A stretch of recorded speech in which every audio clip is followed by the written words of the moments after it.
Hi everyone, welcome to pen paper TNPSC. So இந்த வீடியோவில் வந்து நம்ம ப்ராஃபிட் லாஸ் டிஸ்கவுண்டில் டிஸ்ஹானஸ்ட் டீலர், நேர்மையற்ற வியாபாரி அப்படிங்கிற டாபிக் தான் நம்ம பார்க்க போகிறோம். ஸோ அப்போ ப்ராஃபிட் லாஸ் டிஸ்கவுண்ட் அப்படிங்கிற டாபிக் வந்து நமக்கு பெர்சன்டேஜில் இருக்குது. அப்போ பெர்சன்டேஜ் டேரெக்டாக சிலபஸில் இருக்குது.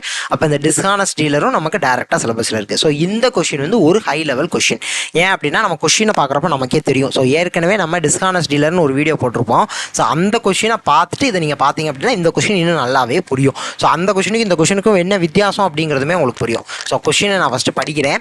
ஒரு கடைக்காரர் தனது பொருட்களின் விலையை அடக்க விலையை விட, அடக்க விலைனா காஸ்ட் ப்ரைஸ், அவர் அடக்க விலை அப்படின்னா அவர் வாங்கின விலை காஸ்ட் ப்ரைஸ், அவர் என்ன ரேட்டுக்கு வாங்கினாரோ அந்த ரேட்டை விட 40% அதிகமாக குறிக்கிறார் அப்படின்னா மார்க்கெட் ப்ரைஸ்.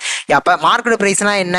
ஒரு பொருளில் ஒரு லேபிளை ஸ்டிக்கரை ஒட்டி அதில் வந்து என்ன ப்ரைஸ் மார்க் பண்ணுறாங்களோ, இப்போ எம்ஆர்பிங்க என்ன எம்ஆர்பிங்க அப்படிங்கிற மாதிரி எடுத்துக்கோங்க. எம்ஆர்பி அப்படின்னா அது ஒரு ரேட்டு போட்டிருப்பாங்களோ அதுதான் மார்க்கெட் ப்ரைஸ் அப்படின்னு ஞாபகம் வச்சுக்கோங்க. இப்போ காஸ்ட் ப்ரைஸ்னா அவர் வாங்கின விலை, மார்க்கெட் ப்ரைஸ்னா அதில் என்ன ரேட் வந்து அவர் மார்க் பண்ணியிருக்காரோ, என்ன குறிச்சிருக்காரோ அந்த விலை. இப்போ அவர் வந்து காஸ்ட் ப்ரைஸை காட்டி மார்க்கெட் ப்ரைஸ் 40% அதிகமாக குறிக்கிறாராம். இப்போ காஸ்ட் ப்ரைஸ் 100 ரூபான்னு வச்சுக்கோம். அவர் 100 ரூபாய்க்கு ஒரு பொருள் வாங்குறாரு, ஆனால் 40% அதிகமாக தானே மார்க்கெட் ப்ரைஸை குறிக்கிறாரு. அப்போ 100க்கு 40% அதிகம் அப்படின்னா 140 ரூபான்னு வருமா? இப்போ 100 ரூபா காஸ்ட் ப்ரைஸ், மார்க்கெட் ப்ரைஸுங்கிறது 140 ரூபா. அவர் குறித்த விலையில் 25% தள்ளுபடி அளிக்கிறார். அப்போ மார்க்கெட் ப்ரைஸில் அவர் 25% டிஸ்கவுண்ட் கொடுத்துட்டு தான் செல்லிங் ப்ரைஸாக செல் பண்ணுறாரு. ஓகேவா? இப்போ ஒரு பொருள் இருக்குது, அந்த பொருளை அவர் 100 ரூபாய்க்கு வாங்குறாருப்பா, அதில் ஒரு ஸ்டிக்கரை ஒட்டி 140 ரூபாய்க்கு இதை நாங்கள் சேல் பண்ண போகிறோம்னு சொல்லி அதை மார்க் பண்ணிட்டாரு. இப்போ ஆனால் விற்கிறப்ப 25% இதுக்கு டிஸ்கவுண்ட்னு சொல்லி அறிவிச்சுட்டு அந்த 25% டிஸ்கவுண்ட் கொடுத்துட்டு தான் அவர் அதை விற்கிறாரு. அதுதான் செல்லிங் ப்ரைஸ். இப்போ 25% நான் கண்டுபிடிச்சிட்டு இந்த 140 ரூபாயிலேருந்து கழிக்கணும். இல்லைன்னா நான் என்ன செய்யலாம்?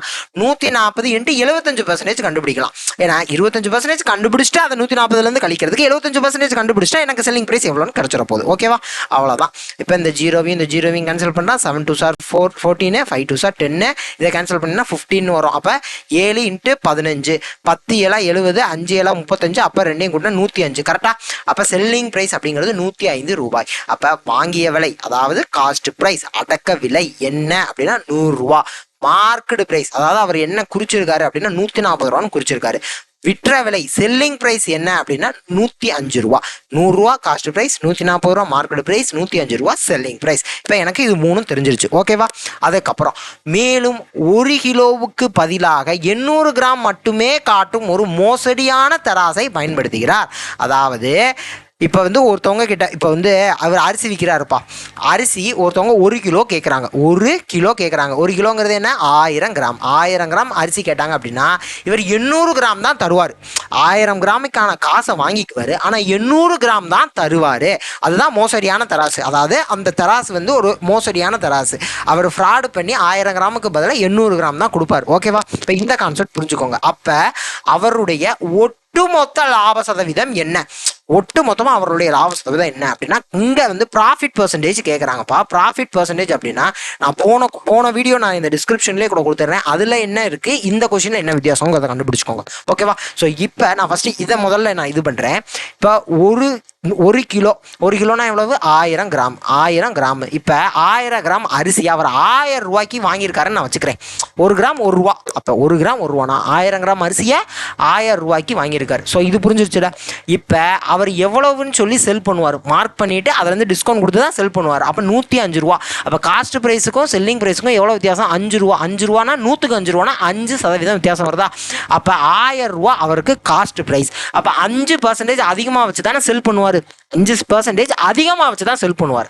அப்போ 1000 ரூபாய்க்கு 5% அதிகம் அப்படின்னா 105% என்னன்னு நம்ம கண்டுபிடிச்சிட்டா அதுதான் இந்த 1 கிலோ அரிசியினுடைய செல்லிங் ப்ரைஸாக இருக்கும். கரெக்டு தானே? அப்போ 105/100ன்னு போடுறேன். இந்த 2 ஜீரோவையும் அடிச்சிடுறேன். 10 50, அதாவது 1050 ரூபாய். அதாவது 1050 ரூபாய் அப்படிங்கிறது 1 கிலோ அரிசியினுடைய பிரைஸ். ஓகே தானே?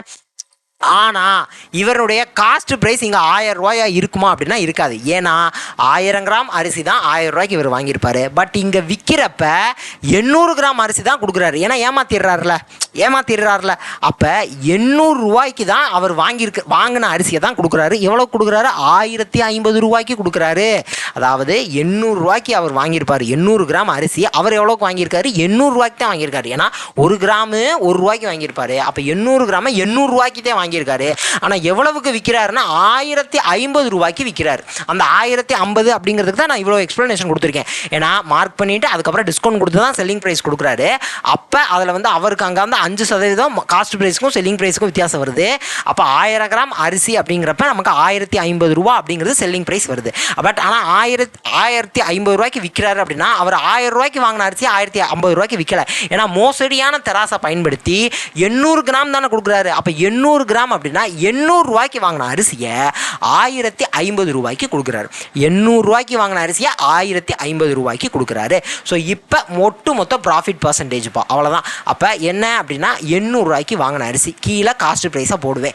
800 ரூபாய்க்கு வாங்கின அரிசிக்கு எவ்வளோ ப்ராஃபிட் பார்க்குறாரு? 1050 மைனஸ் 800, 1050 மைனஸ் 800 இன்ட்டு 100 அப்படிங்கிறதா நம்மளோட ஆன்சர். அவ்வளோதான். ஸோ இப்போ இந்த 2 ஜீரோவையும் கேன்சல் பண்ணி விட்டுறேன்.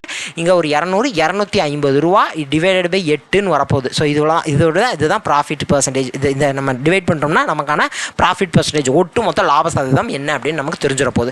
250 பை 8 3 8 சார் 24, 10ன்னு வரும். திருப்பி 1ன்னு போடுவேன். 8 2 புள்ளி வச்சுக்கிறேன். இங்கே 0 போட்டுக்கலாம்.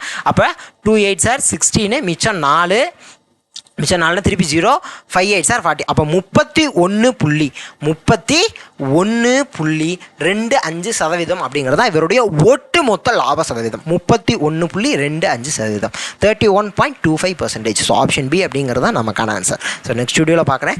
Thank you to all. தேங்க்யூ.